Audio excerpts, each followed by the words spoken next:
Hello and welcome to This Is Portsmouth, the show all about the people and places within this unique island city. With today being our last televised show of 2019, we're more than excited than ever to showcase some of the fascinating stuff this city has to offer.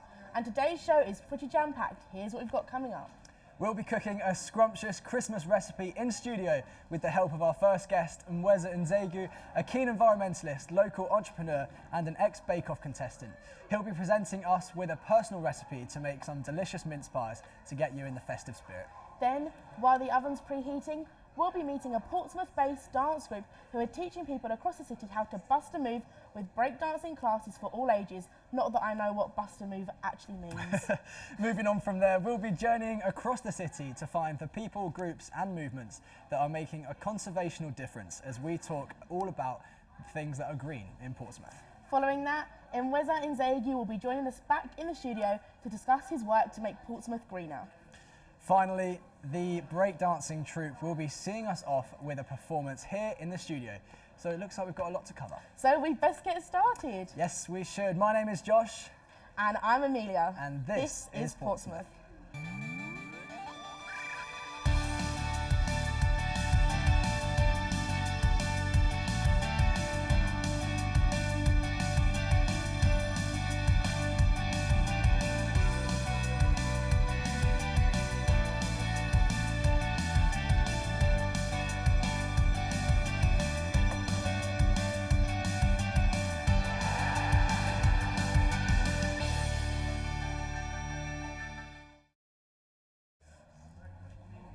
As we enter into the winter months, you'd be forgiven for wanting to stay warm and stay indoors. But even these darker months, there's never a shortage of events to get involved with in Portsmouth. That's right. So to kick off the show, we wanted to quickly highlight some of the best activities Portsmouth has on offer over the next couple of months. Some of these events are sadly exclusive to winter months, while others are available all year round. So if the cold is getting to you, here are some of our picks for events and places that are sure to help you feel that little bit warmer. Let's get cracking then. This is Portsmouth Culture.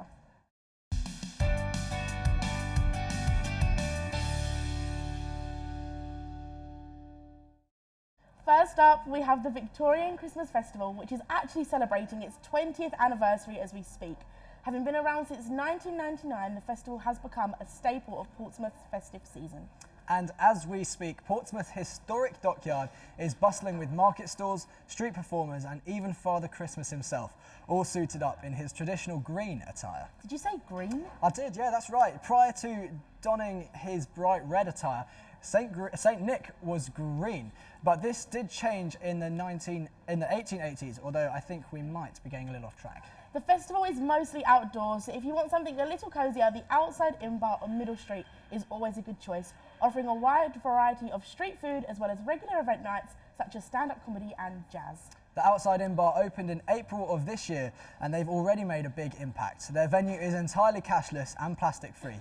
How's that for a bit of environmentally friendly? Well, don't get ahead of yourself, Josh, because we'll be talking about Portsmouth's environment later in the show, remember? Yes, that's right. Well, depending on your skills on the ice, you may be interested to know that the Guildhall Ice Rink has returned again for another year. Also making a comeback, the Christmas market on Commercial Road has opened this month and will be available throughout the entire month of December. Oh, they haven't brought back that singing moose, have they? I've never liked the way he looked at me. His name is Olaf, the talking, singing, somewhat thrilling, never chilling Portsmouth Christmas market moose. And yes, he's back again to fill the air with delightful festive cheer. Market moose. Just one last thing, if you fancy yourself as the next Michael Bublé, then check out the University of Portsmouth's Carol service on the 9th of December. There is tons more to do in the city of Portsmouth, regardless of the time of year or if the weather is severe. But with that said, I think it's time to move on.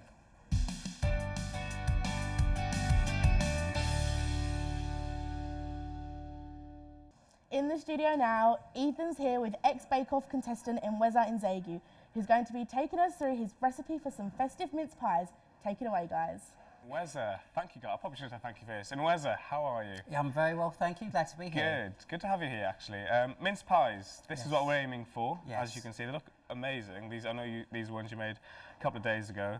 That's the plan. That is the plan. Let's see what we end up with. I'm a little bit useless in the kitchen. It's all on you, Ethan. We're going to give it a go. Thanks for the pressure. So, festive favourite, where do we start? Yeah, so these mince pies are a bit different because we've put a Frangipane mixture on top with some almonds, Nice. just to make it more like a kind of almond cake plus the mince pie. We're going to start with the rolling out the dough. pastry dough, which I've already made there. Yes. So the first thing to do is to bang it in the middle and then like this. Like that? Yeah, that's Harder? right. Yeah, that's it. And then over here as well to kind of flatten it out.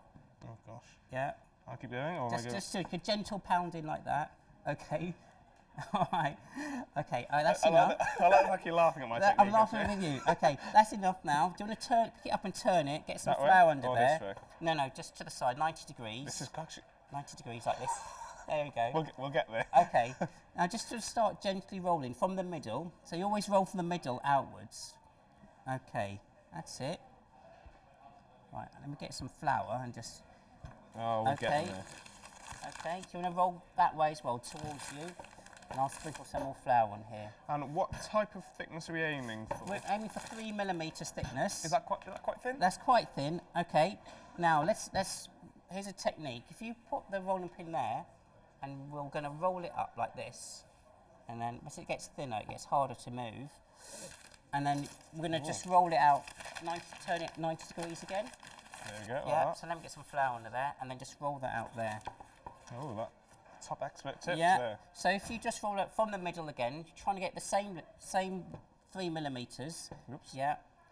And then we'll soon be ready to cut out. Okay, so see it's a bit thicker in the middle. Just start in the middle and roll back towards you. That's it. Okay. I mean, this is harder than I thought it'd be. If I'm honest, this is harder than I thought it'd be. Yeah. I think my food tech days are behind me. I think we're ready to cut out. Okay, let's do it. Okay, so this is about 10 centimetres. It's quite thin, actually. Just get as many of those as you can, and then we'll re-roll them out And then again. try to get some more. Yeah. So literally just like that. Yeah, just cut out all of them, as many as you can. Make them really close together so that you don't waste any dough.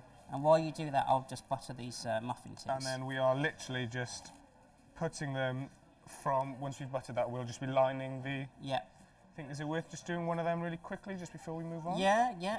Let's just do the one. Let's do one. Give me 1 second. Just quickly. I'll tell you what, actually, we'll do that in the break.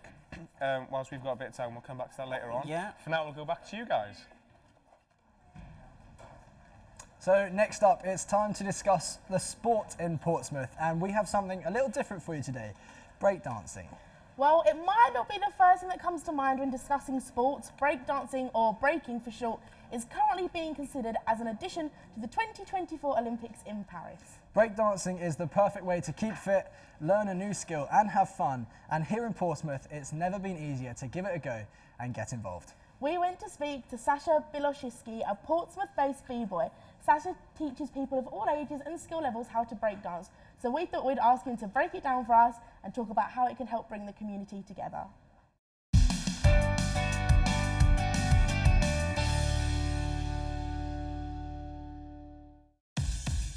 Frangipane is an authentic street dance company. It started in 2004 and it teaches and inspires people of different ages and different backgrounds and how to express themselves and how to find and build confidence. I started Frangipane because I wanted to share my experience of traveling the world as a performer and as a dance teacher, and also my passion for different street styles and learning them directly from the pioneers.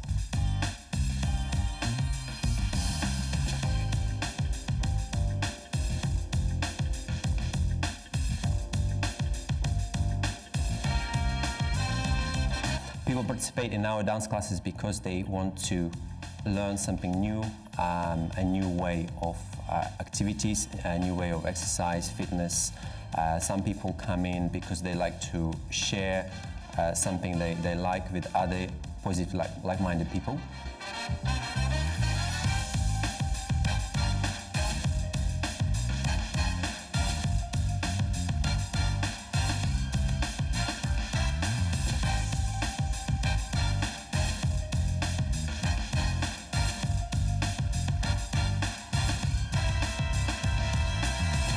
I've been dancing all my life, but then I stopped for a few years, so I just Googled it and found it. And I'm very happy I joined it because it's very friendly, gives me a lot of energy and prepares me for the week, especially on a Monday evening.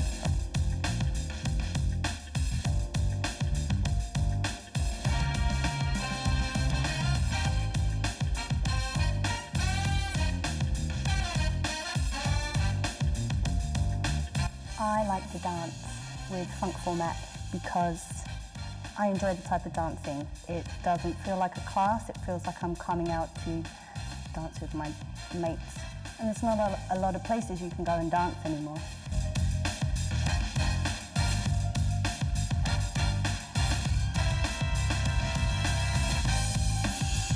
Our participants' age ranges between 4 and over 60s, and when we teach workshops, some ages can go even beyond that. One of the students that I taught was in his 80s.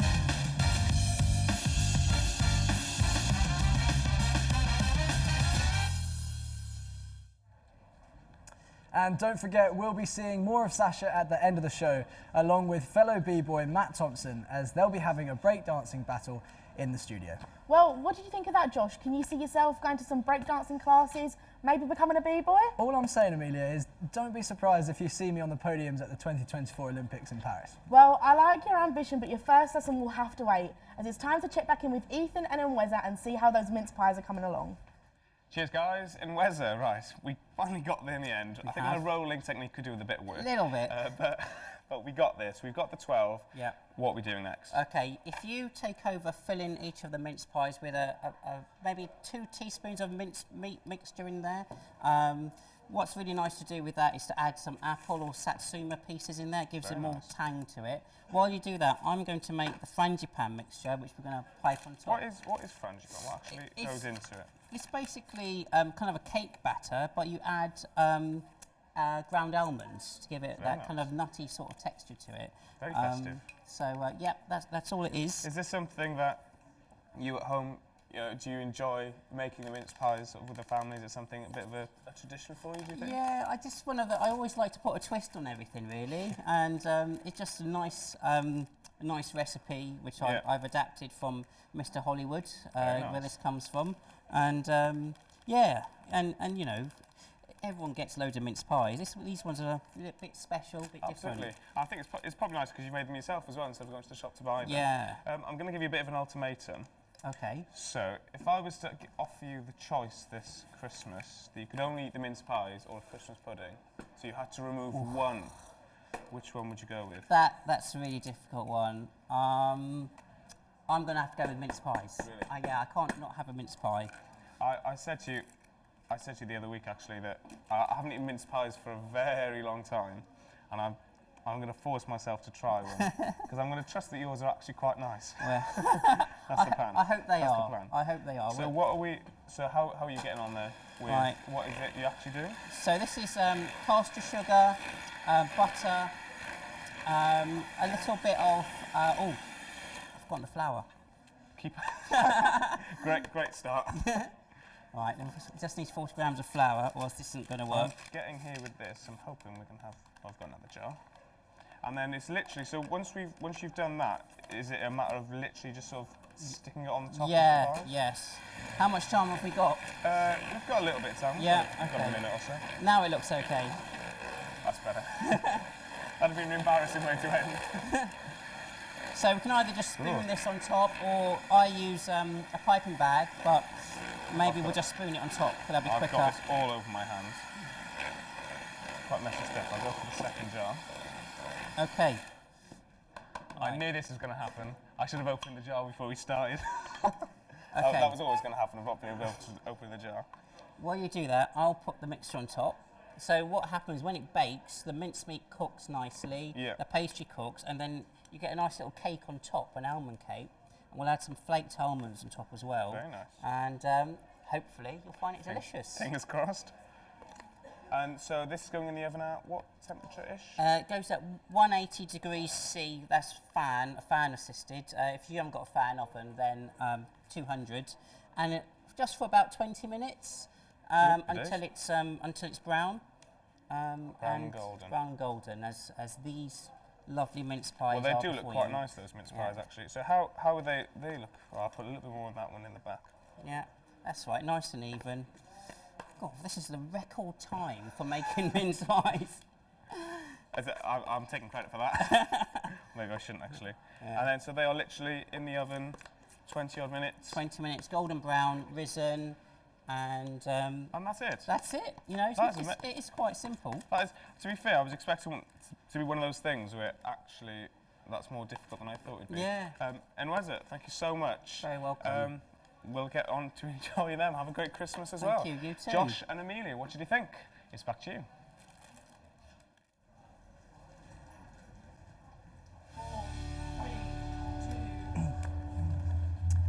Now, Amelia, how green would you say you are? Well, it's a really bit of an odd question, Josh. I don't really have that much to be jealous of. I've got this lovely head of hair. No, I see what you're doing. I meant how environmentally friendly do you think you are? Do you recycle, avoid wasting food or pick up litter? I mean, I like to think that I do my bit, but I'm sure I could always be doing more. It's an interesting question though, Josh. With all the climate strikes going on over the last year and with organisations like Extinction Rebellion in the news near enough every day, it does make you wonder how we can help by changing things in our everyday lives. Yeah, and what about our lovely studio audience? Let's have a look. Guys, raise your hands if you recycle. Oh, very impressive, very impressive. And out of you guys, who reuses those plastic bottles? Or a few less? Very good. And who remembers to take their bags for life with them when they go shopping? Oh, not as many as I thought. I'm one of them. I take my plastic bags with me. Well, it seems we have a reasonably environmentally friendly audience with us in today, but there's always more that we could be getting involved in, and that all starts with being informed. Exactly. There are so many ways to do your bit right here in Portsmouth, and there are organisations and people working all year round to help save our planet and make Portsmouth cleaner and greener. Let's take a look. Portsmouth artist Peter Codling, who first moved to the UK from Zambia in 1969, had multiple designs across the great waterfront city. But in 2019, he decided to take matters into his own hands and build something a little bit more fish-friendly. Designed and created in a trend-setting way, he took on the big task of reducing plastic waste in the ocean and created this, the Tread Goldfish. And this is not the only environmentally friendly thing that the people of Portsmouth are doing. Enwezor, a contestant from Series 5 of the Great British Bake Off, has started his own company, Be Locals, in the hope of bringing local food to local people. And I've come to his home in Portsmouth to find out all about it.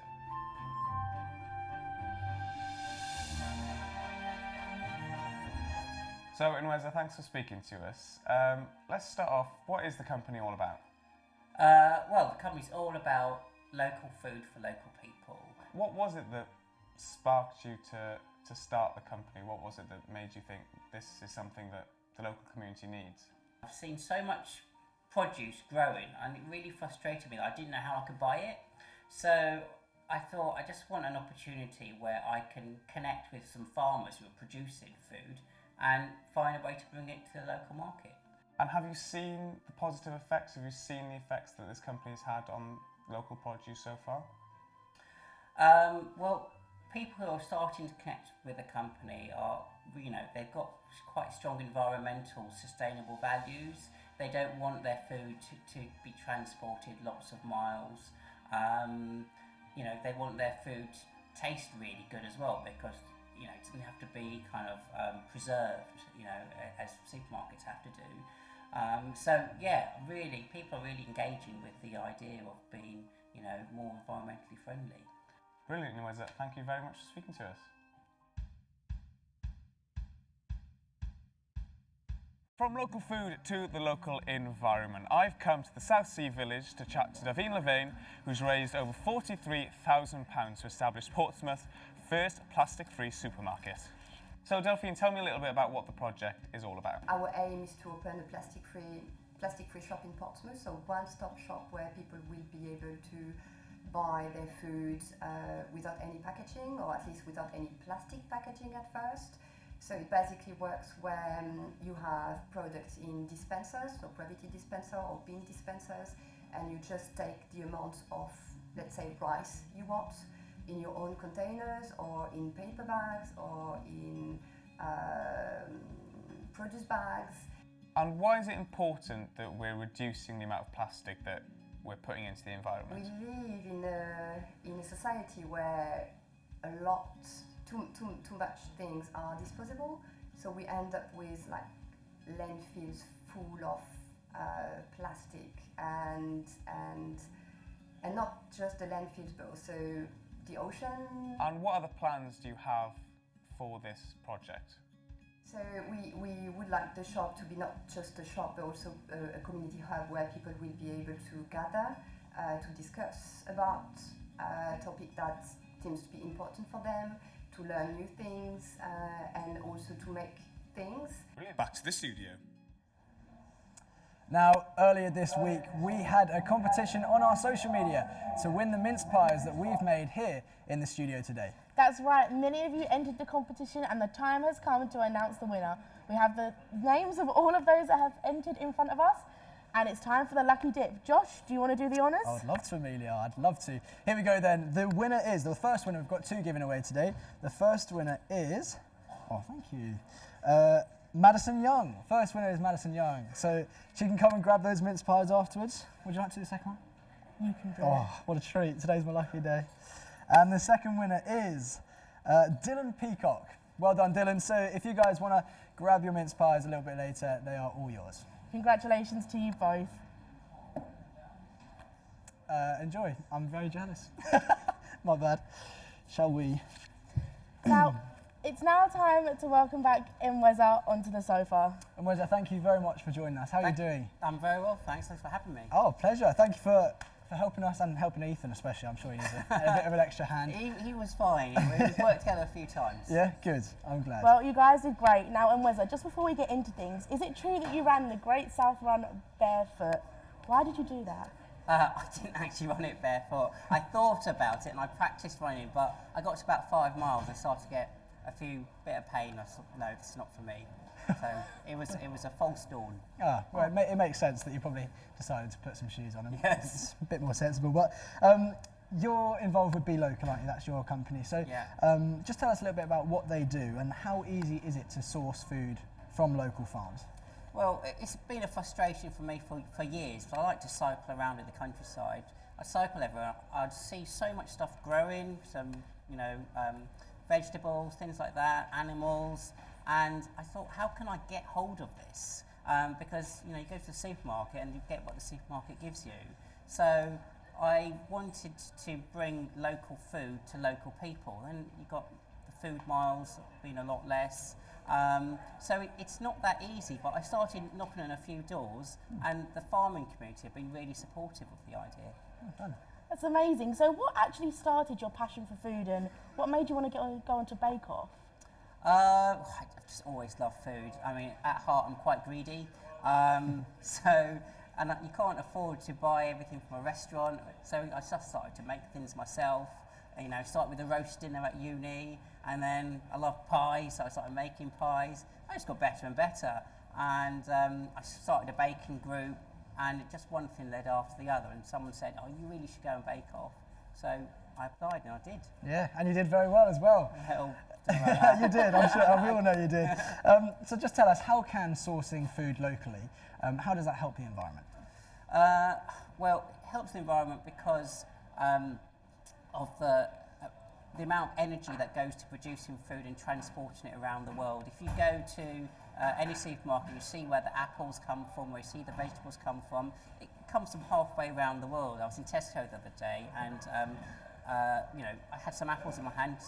Same brand came from New Zealand and from Peru. And I thought, you know what, I could get that down the road. Yeah. Why can't I get it down the road? So if you buy locally, it just, helps the local economy. British farming standards are really good for sustainability compared to other parts of the world, and it doesn't have to travel so far. And the product's great. I mean, it's top quality. So what actually makes a company like Be Locals so important? Well, I think Be Locals, the reason I set it up is there's just this change in the air now, plastic, climate change, local food, this hyper-local idea to be more sustainable. I just think that's where we need to be heading to protect the environment, and so that, my company and others like it are really trying to get that message accepted. Yeah, I love that. So tell us very quickly, what is next for yourself and for Be Locals as well? Well, at the moment, you know, Be Locals is quite small. We're just trying to get the message out there. What I'd like to do is prove it in this area, around the Portsmouth area, Enwezor, places like that, and then set up lots of little Be Locals everywhere and just grow that way. You know, every local community taking advantage of what they grow and what they produce, and hopefully more producers get inspired by that and start to produce their own local produce. Yeah, I love that. Thank you very much, Enwezor. Thanks Thank you for joining us. As luck would have it, as this show has been going on, there have been climate strikes taking place in locations across the globe, and Portsmouth is absolutely no different. Similar strikes took place on the 20th and 27th of September of this year, which got over 7 million people involved with the cause. We have Azan live at the protest now, and he's currently out by Guildhall Square, where the bulk of Portsmouth protests are taking place. That's great. Thank you both. Thank you very much for coming on. Azan, how are things looking over there? Hi guys, we're down at the climate action protest at Guildhall Square today, where we've got the protest coming down here. It's 6th year in a row, so it's quite a big turnout. We've got some speakers talking. I did actually get a chance to speak to a few protesters earlier. They were telling me that it's the little things that make a big difference. So, for example, using refillable water bottles, plastic bags when you go grocery shopping, and you know, another thing they're pushing as well is votes. So make sure you do vote this general election. But yeah, that's about it, guys. It's really nice to see all the community come out together. We're all together. If you guys want to come down, it finishes at 2 o'clock today. Get yourself down. Come support a great movement. Yeah, it's really nice to see everyone come together. So back to you in the studio, guys. Thank you very much. That, ladies and gentlemen, fine citizens of Portsmouth, was our show for you today. A massive thank you to all of our guests and to everyone who has helped make these shows possible. We've had a blast and we hope you have all enjoyed it too. We'll be taking a little break now for the holiday season, but we'll be back again on January 31st to continue filling you in on everything and anything Portsmouth. Hopefully we've inspired you to venture out to various places over the holidays. And until next time, from all of us at This Is Portsmouth, we hope you have an amazing few weeks. Now, to see us out, we promised you a breakdancing battle, and we're giving you a breakdancing battle. Sasha and Matt, please take it away. Hey.